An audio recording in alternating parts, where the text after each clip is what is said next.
Jared, there are fears of an insider attack at Biden's inauguration. How likely is it that this will happen? No one really knows for sure.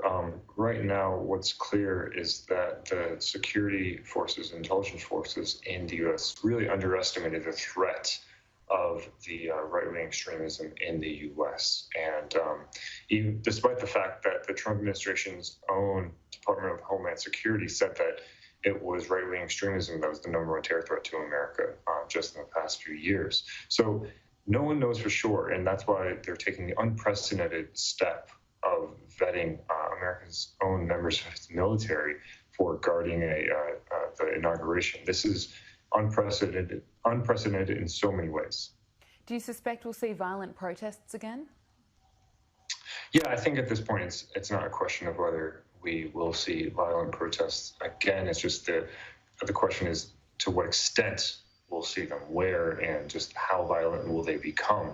As Annalise said, in the U.S., there were protests across the country, Michigan and elsewhere, and I think it's all but inevitable that we will see further protest. The question is, again, just how bad will it become? And we're in a foreign territory in many ways, because in the U.S. after 9/11, it became widely accepted that the foreign terror threat and how to deal with terrorism from overseas. But when the terror threat is at home, there really isn't much of a well-established playbook for how to deal with it. And so as a result, you're seeing a lot of policymakers and a lot of institutions really throwing out the old playbook and writing a new one altogether. The inauguration will be unusual. President Trump won't be there. There won't be a huge crowd or celebrations. What can we expect from the day? I think what you can expect is a continuation from what the Biden team has been doing all along, in that they do not want to be in the U.S. parlance sort of dunking football or being too exuberant in this sort of atmosphere. They really want to be reverent of just how bad things have gotten, particularly from COVID, but also just in the last few weeks. And they will not be trying to have countless balls like so many other inaugurations. They will have a solemn and somber event or events, as well as really trying to turn a page and bring upon a new era in the U.S., which is less divisive and more focused on bringing everyone together. Certainly a huge challenge ahead.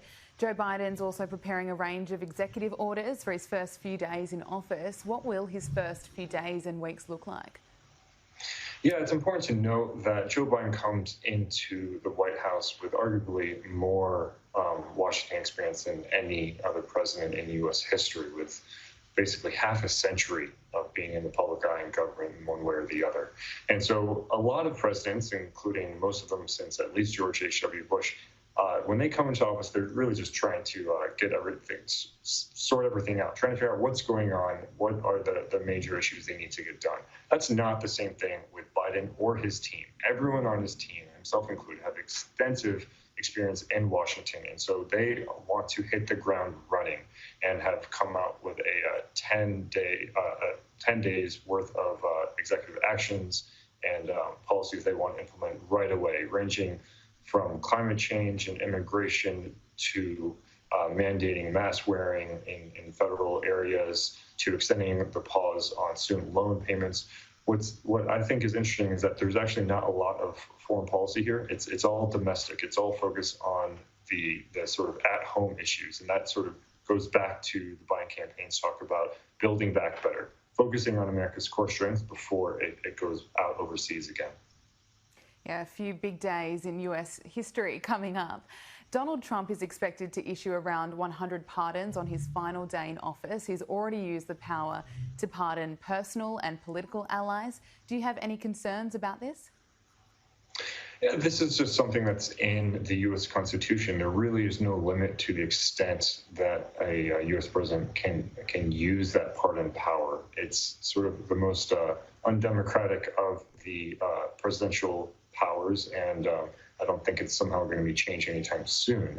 You look at the extent that other presidents have used their their pardon power. Bill Clinton, when he was leaving office, had some controversies about who he issued pardons to. But then you can look even beyond that, with Jimmy Carter and Gerald Ford issuing pardons for Richard Nixon for any crimes he committed in office, for all the American males who dodged the draft during Vietnam.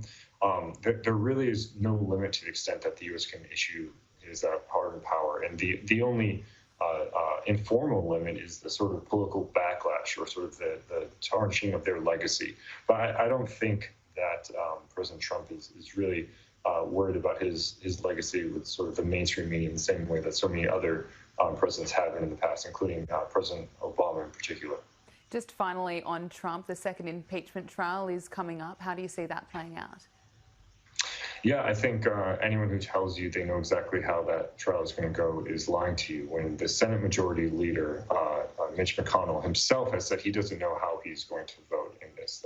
I think just the fact that we are having a trial, and that arguably the second most powerful Republican in Washington, Mitch McConnell, has said he doesn't even know how he's going to vote, is really quite a remarkable development from a year ago, when the prior impeachment trial, where Mitch McConnell was one of the top defenders of President Trump. It just shows you how much has changed in just the past few months, if not weeks, in terms of what has changed in the Republican Party as well as Washington itself. Jared Mondschein, really appreciate your time this afternoon. Thank you.